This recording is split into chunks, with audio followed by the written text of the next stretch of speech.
Yo, ganda nga po. Ito po yung punong gusto kong may taas. May kalating araw ko nang pag-isipan ko paano may tataas.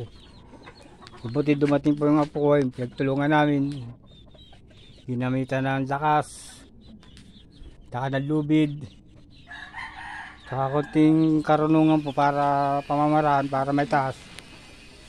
Ayan, naitaas po namin. Bigat-bigat po niyan. No? Ginamitan namin ng lubid, pamamaraan, saka po lakas. Irigit po sa lahat kay Lord.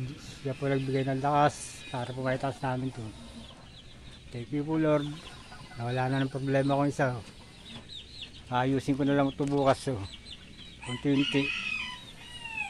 Ayan, napalitan po namin itong puno. Tila may 5 taon na itong nakagarto. 6 mo. Tagal na serbisyo. Ayan po ito. Kay Mito po yan. Tila may 5 taon na naka-stack yan. Tigas pa. Bigat pa. Punong yan. Napakatibay yun.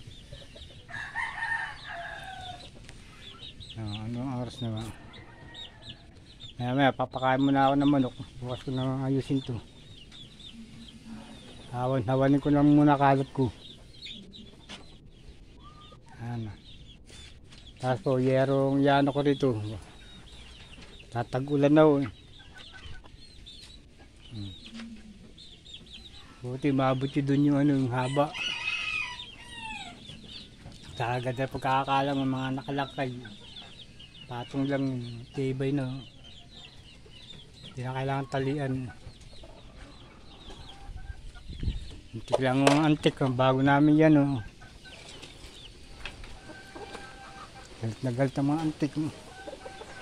Ay ko, yung lubid. Tingin nyo sa lubid doon na kapal din.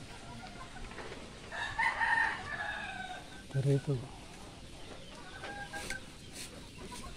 Nakalag ko yung lubid, yung ginamit namin pamamaraan. Talagang lubid at pamamaraan, laking bagay yun. Kahit anong bigat pagka ginamitan ng pamamaraan at lubid po. Ayan. Hindi talag nga po kay Lord.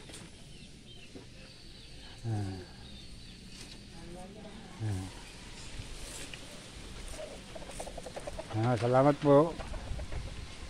Hindi ko mahihilat, may kapit akong cellphone. Ay ayusin ko yung hawan ko na itong kalat ko.